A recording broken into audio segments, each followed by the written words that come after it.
It's the clash of the bottom two at Carrow Road this weekend, with Norwich taking on Bournemouth, sitting 8 points adrift of safety going into the game. But Bournemouth are now second bottom, 6 points better off, but they've lost 9 of their last 11, so they're really nosediving into the relegation mix. We're speaking to you ahead of the team news being confirmed at the pre-match press conferences as usual, but this was the Norwich team that were beaten 4-0 at Manchester United last weekend.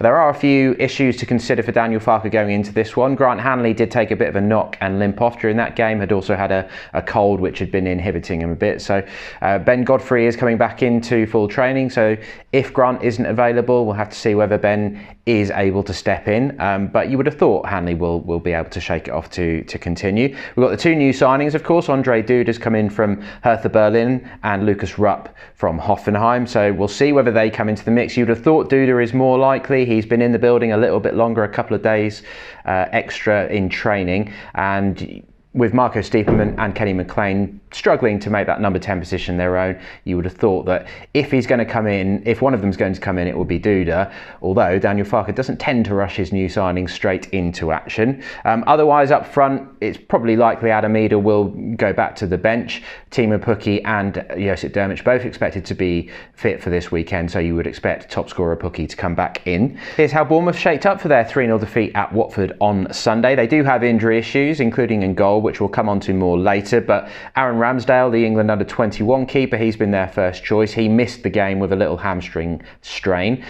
Forwards Arnaut Danjuma, Josh King and defender Jack Stacey, they're all expected to be out until February. Left-back Charlie Daniels and David Brooks, who's been very good for them since he joined from Sheffield United, he's a forward. They're both expected to be out long-term, so not expecting to see them on Saturday. Andrew Sermon, former City midfielder, of course, he's 33 nowadays. He is still just about involved, but he's only made 3 Premier League appearances this year, so he's generally an unused substitute. And the two teams drew 0-0 at the Vitality Stadium earlier in the season. You may remember that one. It was City's first clean sheet of the campaign, and there weren't many chances in that game, so we shall see what awaits for us at Carrow Road this weekend.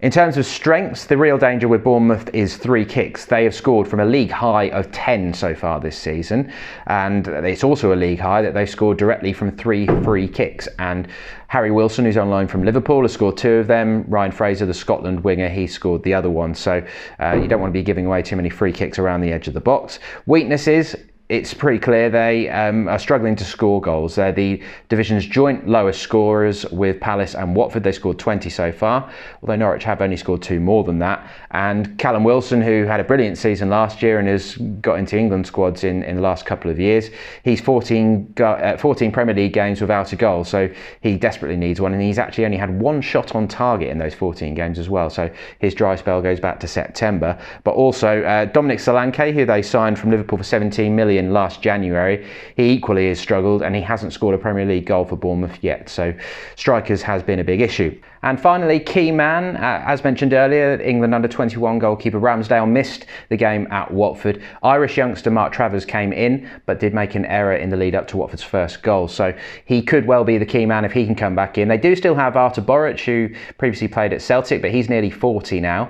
And strangely, they do also have Asmir Begovic on the books, who was formerly with Stoke and Chelsea. He's been out on loan in Azerbaijan with Karabag, had come back into the club, but has gone back out on loan to AC Milan, which is a move which has surprised some. So Bournemouth will no doubt be hoping that Ramsdale is back involved at Carrow Road.